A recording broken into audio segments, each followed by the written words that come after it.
911. 911. Selepas daripada beberapa tahun, maka terdedah bahawa dia adalah suatu konspirasi yang membabitkan kuasa besar sendiri. Dan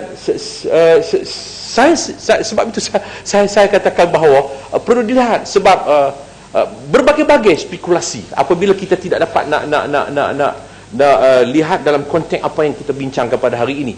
Sebab macam orang ada orang timbul kerana bateri yang kononnya ada bateri, kemudian dikatakan bateri itu tidak berbahaya. Kita pun terfikir takkan nak hantar bateri ke negara China, sedangkan selalu kita nak bawa daripada China ke negara Malaysia. Manggis 3 tan, saya pun duk cari dalam masa 2 bulan ni tak ada musim manggis di Malaysia, kecuali kalau kita ambil putik manggis kita hantar pergi ke China. Jadi saya sebab itu saya nak minta penjelasan bahawa saya bimbang. Saya bimbang pada hati kecil saya ini untuk melihat bahawa seperti mana 9/11.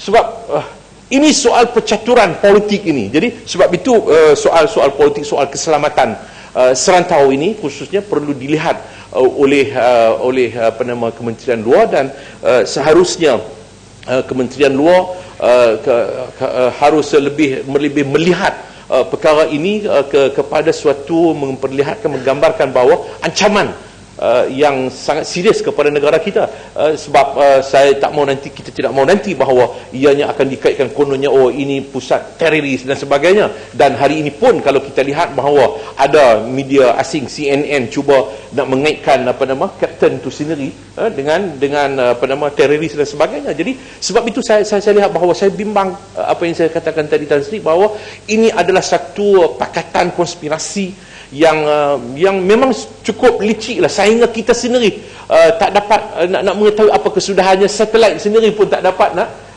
semua alat peralatan teknologi moden hari ini pun sudah tidak dapat mengesan apa sebenarnya yang berlaku. Jadi saya minta sejauh mana peranan Kementerian Luar dalam hal soal politik dan keselamatan. Sebab saya katakan bahawa saya bimbang kuasa besar seperti Amerika, kalau rakyat di negara dia sendiri dalam 9/11 sendiri, dia boleh lakukan sedemikian apa kepada sejumlah penumpang dalam pesawat MH370. Jadi sebab itu penjelasan itu harus diberi untuk kalau tak dapat beri penjelasan pun, tetapi saya kira bahawa kementerian ataupun kerajaan harus ambil perhatian dalam soal yang sebegini rupa. Yang keduanya, hal ehwal Islam pelbagai hala yang berkaitan dengan juga berkaitan dengan hubungan kita dengan negara-negara OIC khususnya. Saya nak dapatkan penjelasan, iaitu isu yang berlaku di Mesir. Apa stand kita? Sejauh mana kita harus berperanan dalam OIC ini terhadap peranan ataupun perlakuan yang dilakukan oleh kerajaan Mesir yang ada sekarang ini, yang menjatuhkan hukuman mati bunuh ke atas 500 lebih pemimpin, termasuk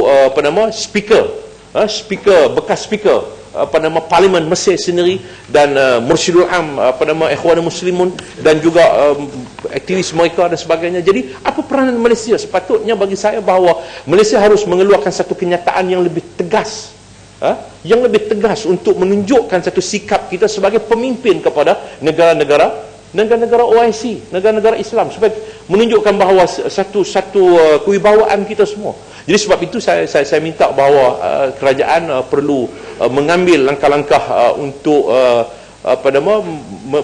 benar-benar memperlihatkan sebagai seorang pemimpin dalam OIC, walaupun kita bukan lagi menjadi chairman kepada negara OIC, tapi kita pernah menjadi chairman kepada negara OIC.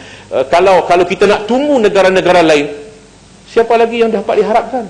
Sebab itu bagi saya bahawa Malaysia sepatutnya memainkan peranan untuk memastikan supaya perkara tersebut dapat OIC berperanan untuk mengambil tindakan, memberikan amaran tindakan terhadap kerajaan Mesir sendiri. Sekian, terima kasih Tan Sri. Ahli yang berhormat, sebelum saya memanggil ahli yang berhormat yang akan berujar seterusnya, saya ingin membuat satu pengumuman.